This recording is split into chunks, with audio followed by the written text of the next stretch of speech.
நம்ம எது பண்ணாலும் இந்த உலகம் நம்மள உடனே உத்து பார்க்கணும். லண்டனில் இருந்து சென்னை திரும்பும் சங்கீதாவை பூங்கத்துடன் வரவேற்ற விஜய் மற்றும் திரிஷா.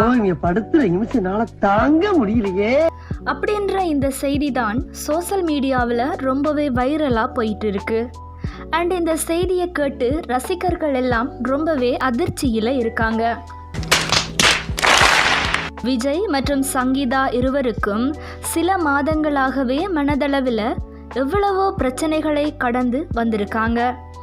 அதாவது கடந்த பிப்ரவரி மாதம் இருவருக்கும் இடையே ஏற்பட்ட சில தனிப்பட்ட பிரச்சனை காரணமாக நாங்கள் 2 பேரும் இனிமே ஒன்றா சேர்ந்து வாழ போகிறதில்ல அப்படின்னு சங்கீதா அவர்கள் செங்கல்பட்டு நீதிமன்றத்தில் விவாகரத்து கோரி மனு தாக்கல் செஞ்சாங்க. அண்ட் இந்த நியூஸால் விஜய் அவர்களை சோசியல் மீடியாவில் பொண்டாட்டியையே வச்சு வாழ தெரியல, இதில் இவர் முதலமைச்சராகி என்ன பண்ண போகிறாரு அப்படின்னு ரொம்பவே ட்ரோல் பண்ணி அசிங்கப்படுத்தினாங்க. பட் விஜய் அவர்களை பிடிக்காதவங்க இப்படி பண்ணாலும் மக்களும் ரசிகர்களும் இவரை கைவிடாம இவருக்கு ஓட்டு போட்டு முதலமைச்சர் ஆக்கிட்டாங்க. Respectful greetings and salute the people of Tamil Nadu.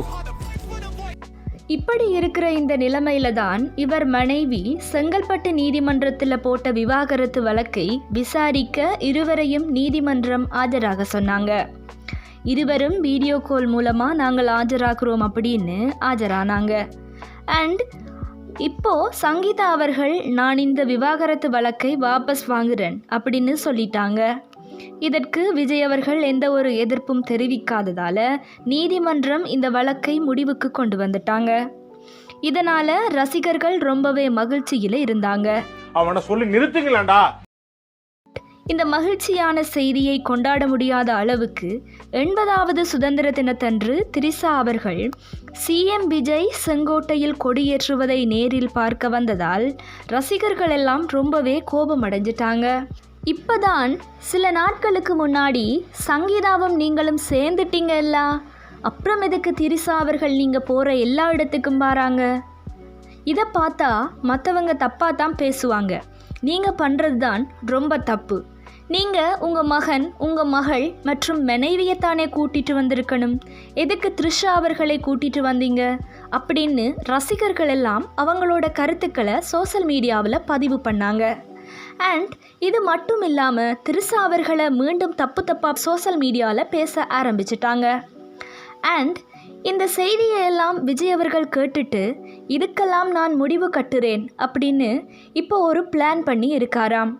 அது என்னன்னா, தன்னுடைய 25வது திருமண நாளை கொண்டாட சங்கீதா அவர்கள் லண்டனில் இருந்து சென்னை வர போகிறாங்களாம். அப்போ அவங்கள ஏர்போர்ட்டில் போயிட்டு இன்வைட் பண்ணுறதுக்கு விஜய் மற்றும் திரிஷா இருவரும் போகிறாங்களாம். அண்ட் இது எதற்காகன்னா, அப்பயாவது மக்கள் இதை பார்த்து உண்மை என்னன்னு புரிஞ்சுப்பாங்க. நானும் திரிஷாவும் நல்ல ஃப்ரெண்டு தான், இதனால் இந்த குடும்பம் பிரியலை அப்படின்னு மக்களுக்கு காட்ட போகிறாங்களாம். அண்ட் இது மட்டும் உண்மையாக நடந்துச்சுன்னா விஜய் அவர்களை யாராலுமே தப்பாக பேசவே முடியாது. அண்ட் எல்லாத்துக்கும் முற்றுப்புள்ளியாகவும் அமையும். சரி, ஓகே ஃப்ரெண்ட்ஸ், இதை பற்றி நீங்கள் என்ன நினைக்கிறீங்கன்னு உங்களோட கருத்துக்களை கமெண்டில் சொல்லுங்கள். இப்போ நான் என்ன உங்கள்கிட்ட சொல்கிறது, 6 மணிக்கு மேலே ஆட்டோ ஓடாது.